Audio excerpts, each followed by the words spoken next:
প্রতিটি স্থাপনা, প্রত্যেকটি অধিকারকে নিরাপত্তা দেওয়ার জন্য আইন শৃঙ্খলা রক্ষাকারী বাহিনী প্রশাসনের সাথে কাঁধে কাঁধ মিলিয়ে অতীতের মতোই ভূমিকা পালন করে যাবে। বাংলাদেশ খেলাফত মজলিসের মহাসচিব আল্লামা মামুনুল হক বলেছেন, শেখ হাসিনা আওয়ামী লীগকে ধ্বংস করেছে, দেশটাকেও ধ্বংস করেছে। হাসিনার রাজনীতি ছিল প্রতিশোধের রাজনীতি।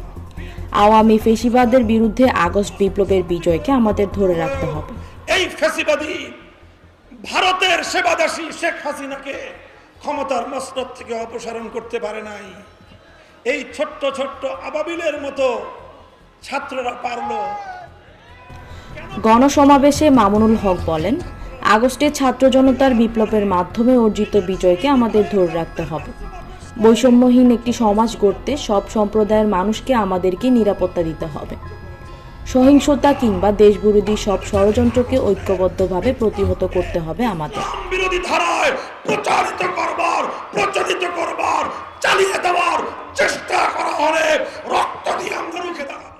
তিনি বলেন, মুক্তিযুদ্ধ যে প্রাণহানি হয়েছে তার চেয়ে বেশি হয়েছে শেখ মুজিবুর 3 বছরের শাসন আমলে।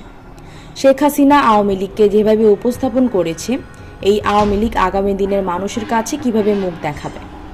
খেলাফতে মজলিসের এই নেতা বলেন, শেখ হাসিনা একজন চরম মানসিক রোগী ছিলেন।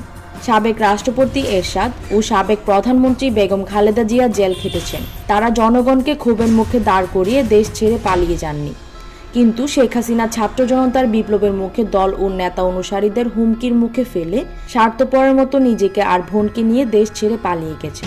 রোববার বিকেলে দিনাজপুর ইনস্টিটিউট মাঠে অনুষ্ঠিত গণসমাবেশে প্রধান অতিথির বক্তব্যে তিনি এসব কথা বলেছেন।